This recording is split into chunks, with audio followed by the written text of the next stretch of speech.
Is that pizza? Save me a slice, squad.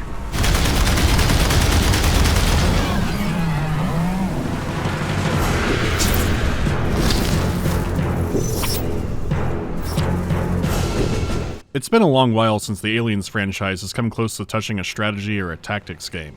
I don't want to say it was because AVP Extinction was torture, but it was definitely undercooked. So now it has a brand new tactics game from the developer of Battlefleet Gothic. I didn't realize that until after I beat it, so that was a shock. It's not too often I do a video about a brand new game right at launch, but the idea of a real-time Aliens XCOM mashup thing, I was fascinated enough to get the review copy for launch. I didn't know what to expect for better or worse because again, my baseline is Extinction.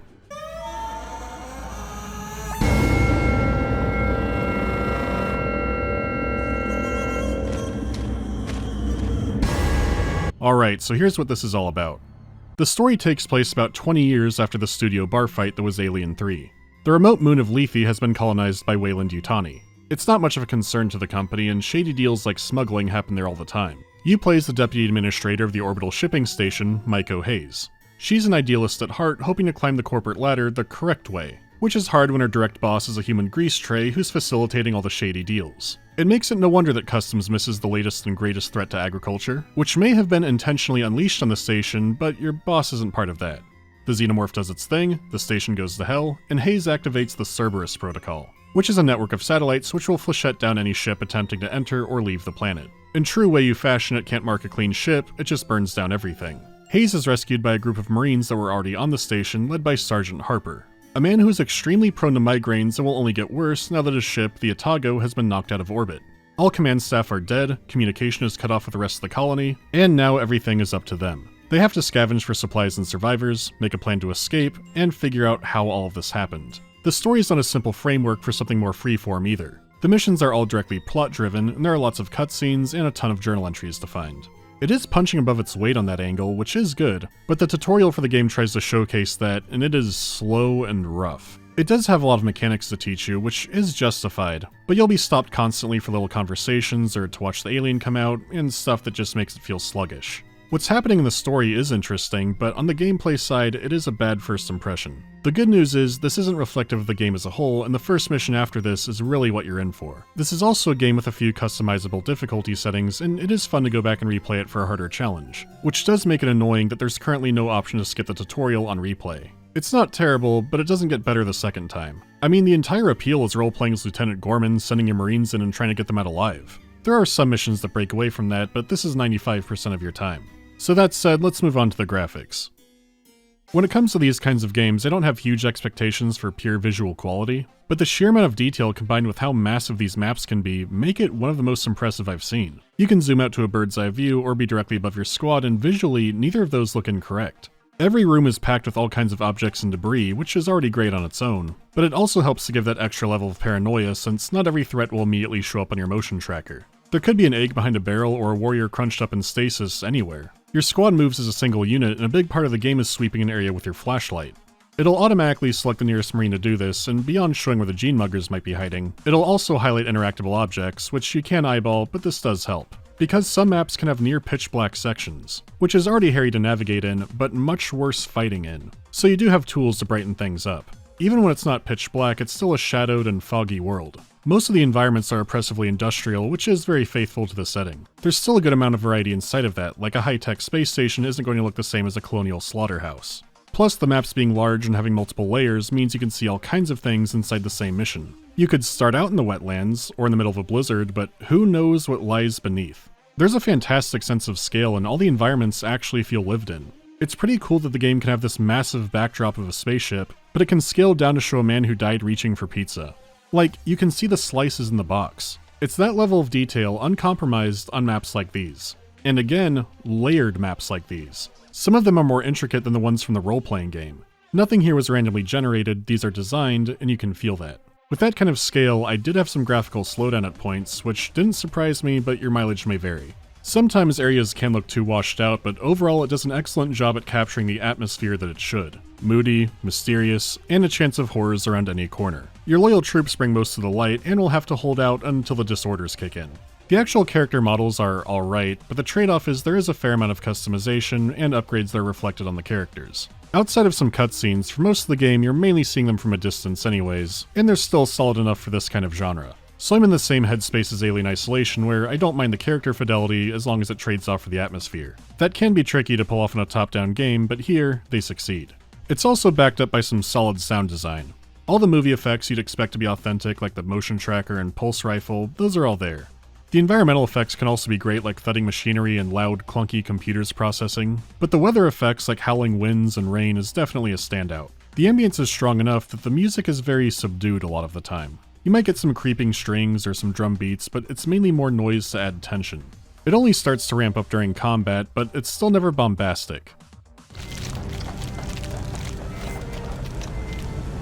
Incoming! Come on, team! Hurry up, you slugs! They lost your track, squad. Good job.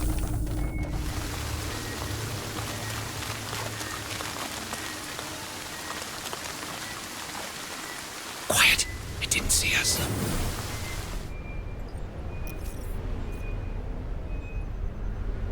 Cut that door open! Open up, Sesame. For the most part, the music being low in the mix is fine for what the game is going for. Even in combat, since that'll be drowned out by gunfire and Marines yelling.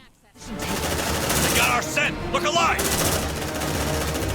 Suppressive fire! Come and get it! I'm ready! Music being a quieter accent is fine for the main gameplay, but is noticeably weird aboard the Otago. This is where you do all your troop management, and sometimes it feels like being in a void.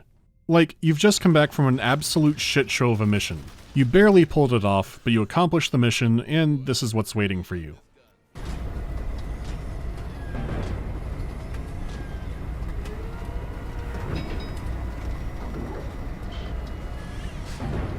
I'm not saying it needs to be a parade, but it makes the Otago feel weirdly empty. You can't do that when you're trying to invoke the XCOM deployment menu.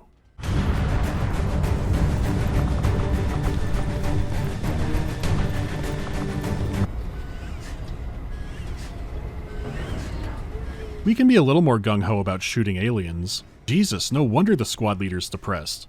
I don't know, I feel like getting hyped up before getting your ass kicked is very in the spirit of Aliens. There are plenty of tense, foreboding tracks in the franchise to draw from, but as is, Otago management feels very barren. Let's hope our Matt won't sue us. The voice acting can also be a bit all over the place. The main cast is solid, and most of the Marines give a good delivery. Hey man, if that ever happens to me, just shoot me, okay? They'll get doused with acid and scream their head off, and that's all great. There are some lines that are more flat, but the worst of them are when they try to quote the movie. It almost seems like the voice actors themselves hated it so much they started doing it ironically. Game over, man! Game over! Those things are handy for close encounters. Fighting these beasts with shovels, harsh language, and pickaxes. This isn't just in-game callouts either, like there's a part here where Hayes and Harper get into a fight. And I am interested in what's happening, and then... Well, congratulations, Hayes. When it comes to badass, you're state-of-the-art. I just find this shit so distracting. And I don't mean to be no fun allowed who doesn't like quoting aliens sometimes. But it happened enough here that it became worth bringing up. Because if the game is already this detailed, faithful recreation of the movie's setting, I assume they like the movie. It comes off as being desperate when it doesn't need to do this.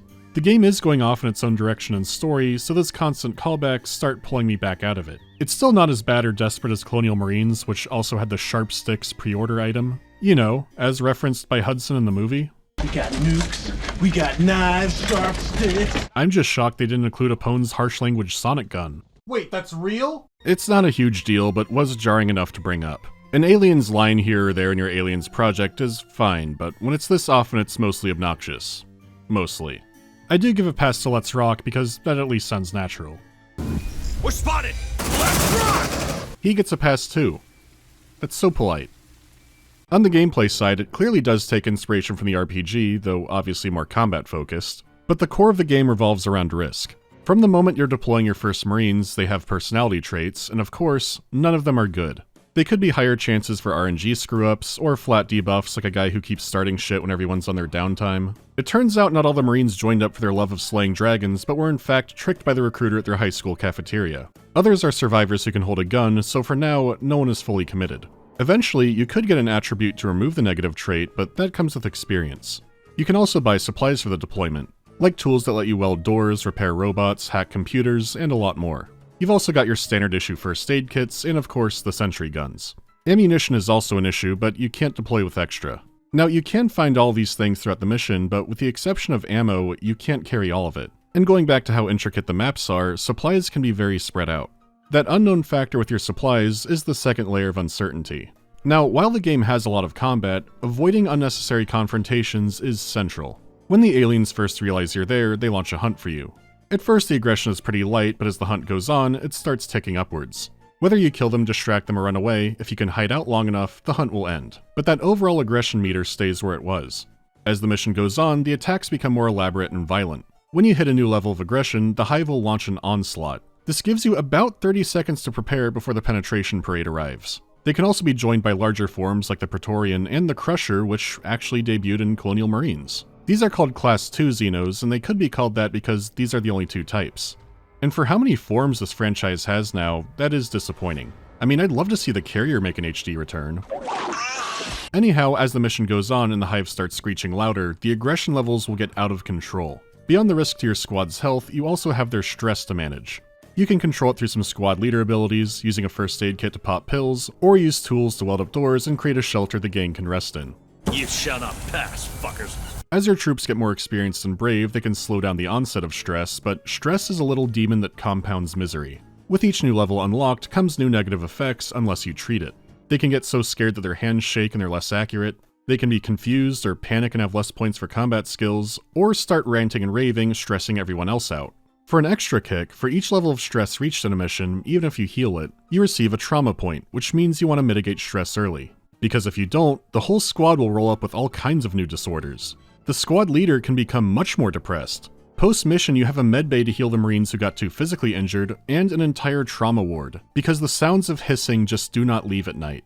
You can just throw them back into the fight if you don't mind the smart gunner being borderline, but this all loops back into managing your health, stress, and supplies. Is the mission worth it if the squad will be out of commission for days and unstable after if you don't spend even more? The genius of this game is you can extract at any time. In fact, you're encouraged to do this because the maps are so large and can have so many secondary objectives open up that it expects you to do it in multiple deployments. These are persistent maps. What door you welded or where a broken sentry might be, that all stays. But you have a fresh squad and unbothered aliens. But it feels like more than one trip for the groceries. We can do it. We don't need a second trip. Oh god, we do on this one. This was 3 trips of suffering. So combat is inevitable, but the game gives you tools to try and avoid it for as long as you can. Your motion tracker is still your first line of defense against faraway threats. From there you can try to avoid it entirely, or sneak around using cover. You can go on the offensive too. A class like the Recon can eventually unlock a suppressed sniper rifle, or use a sentry gun without a squad, which the Hive can break easily, but they won't know the whole squad is around. You can find the awful hidey holes the aliens come out of, and leave a deployable motion tracker as an early warning system. These can also emit a ton of noise before destroying themselves, so they make for a great distraction. Combine that with laying down minefields, or slowing them down by welding off doors. They'll have to break it down like a cat wanting to be let in. You'll unlock all kinds of tools and upgrades as the game goes on, including xenotech, which you get through exploration or risky side objectives like murdering queens. And even the act of killing the queen can expose your troops to hydrofluoric Splash Mountain. Xenotech can give you ways to remove facehuggers, acid-proof armor, but again, each deployment, it's gonna cost some resources to use it. And eventually in the campaign, the Cerberus protocol puts a time pressure on you. It is adjustable in the options, but it makes your deployments more cautious if you do decide to deploy. The game has a ton of ways of stacking pressure, but it makes your choices feel meaningful. And that does range from the bigger campaign event and upgrade choices down to really small things in combat. For an easy example, your squad has 2 speeds of walking and running. They can only move and shoot if they're walking, so combat seems like a no-brainer here. Find a nice spot to set up a choke point and go nuts. This seems well and good until you realize the aliens can start snatching your guys away. You might not catch him running and shooting, so you can give chase if it's alone and probably get him back. But if you try to do that while the squad is still under attack, you put everyone at risk and can easily be wiped. Sometimes, you've got to make some hard calls. There are humanoid enemies too, which you naturally get worried about when you hear that that's going to be in an alien game. And there are some sections that are just straight up gunfights. They're fine on their own, but not a strength of the game and not what people are coming for. And the developers seem very aware of that. The sound of gunfire, and especially explosions, will attract the aliens. So some fights turn to absolute mosh pits, unless you find a way to get the aliens on them first. Unless they're part of the cult that lives in harmony with the xenomorphs, then you've got problems. Great ascended, grant us your strength! You getting tension and problems piled on but still pulling through it is the core of the game, and it's an extremely strong one. Moments like reloading a sentry just in time or moving your APC into the perfect choke point. There's only a dozen missions and some are only 15 to 30 minute affairs, but others can last hours. There's room for all kinds of situations and a lot of replay value.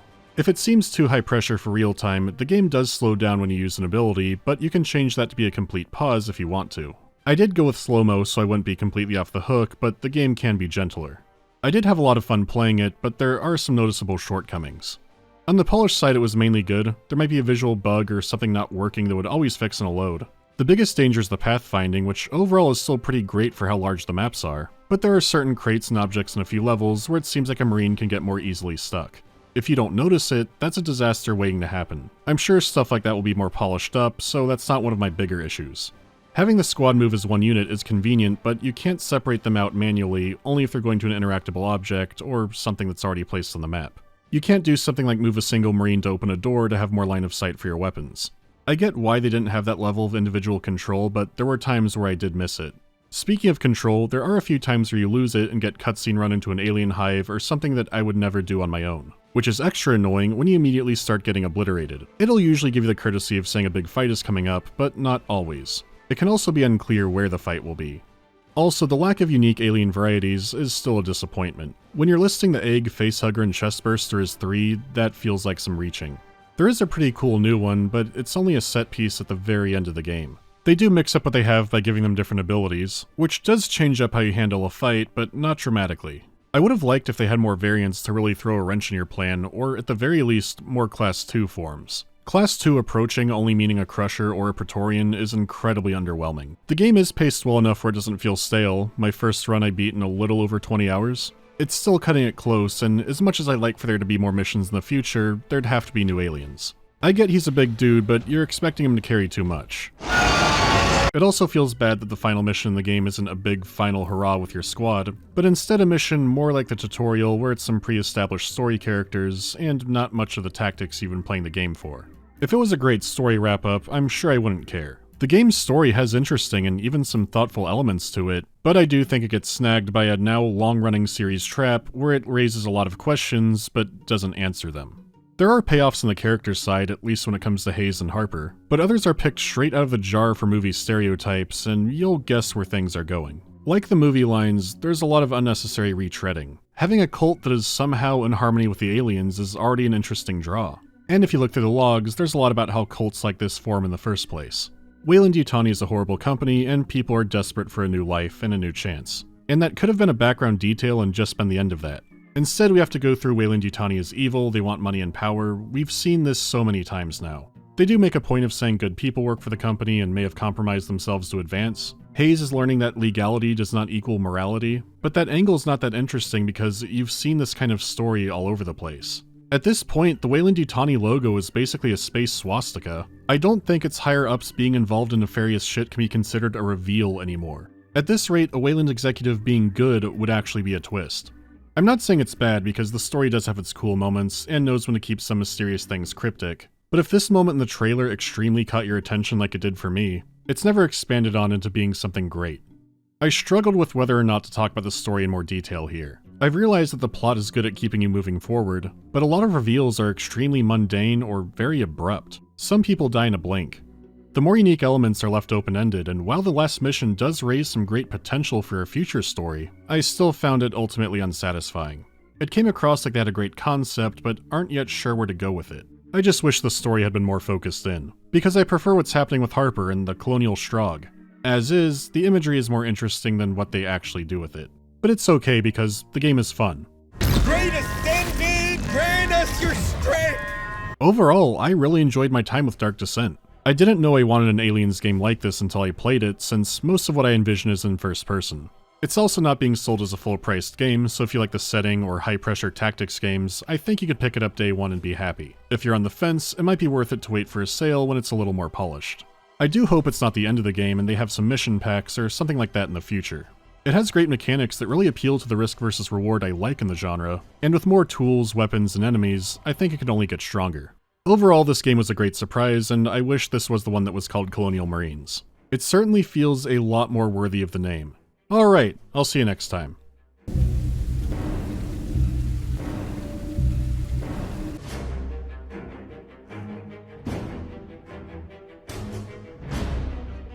How good is my ancient Sumerian dialect?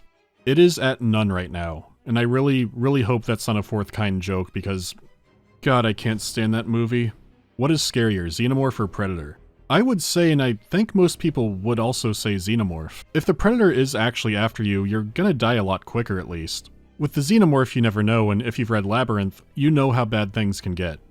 Will there ever be a Colonial Marines video? I've been tempted a few times, but it does seem like one of those things where everyone knows why it was horrible. I know it does have a fairly active modding scene, and there is that one fix that makes the AI slightly less awful. It's been a long time since I played, so I'll give it another look. Have I played the Aliens role-playing game? Yes, and not as much as I'd like. I've only played the modules with the pre-generated characters and not the open galaxy kind of stuff, which I would like to eventually because it is a really cool system that doesn't get bogged down by really tedious combat. It's worth a go if you've never tried it. He didn't see, oh shit.